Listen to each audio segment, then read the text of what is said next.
rero kudutinyisha kuvuga ngo amoko mu kanwa ariko mwebwe ukabona umuntu nka Bizimana Dr araje aravuze ngo abahutu baririza, ubwo ibyo bintu arabaye ari nk'umuntu bavuze ngo abatutsi baririza, ari umuntu wabivuze yarara, ntago yarara bahita bamujyana amageragere cyangwa bakamwica.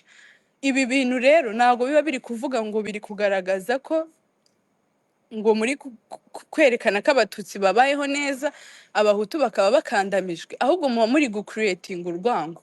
Nk'umuntu wiyumva nk'umuhutu yatangiye kumva ko muri kuvuga ngo abahutu baririza, ni ukuvuga uba uri gushaka nkaho uri gucreating urwango, urumurememo by force ko agomba kwanga umututsi. Ubwo se mukibwira ko byibuze muba muri kugirira neza abo batutsi? Oya, muba muri kugenda mubaremera abanza. Ahubwo rero habayeho kurengana, hari abantu benshi barenganye. Luckily enough abantu barenganijwe n'interahamwe babonye ubutabera, nubwo nta kintu na kimwe cyagarura abo bantu twabuze, ariko at least abantu babikoze barabiryojwe.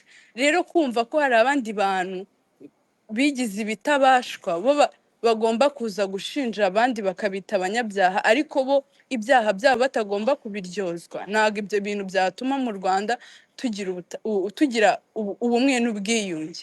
Ibintu mwigisha mukavuga ngo turi abanyarwanda twese, njye nakuze kugeza n'ubu ngubu kumbwira ngo ngiye kuvuga ngo umututsi umuhutu mu kanwa kanjye, binsaba kubanza gutekereza ko icyo kintu aricyo ngiye kuvuga, ndabitinya. Rero kudutinyisha kuvuga ngo amoko mu kanwa ariko mwebwe ukabona umuntu nka Bizimana Dr araje aravuze ngo abahutu baririza,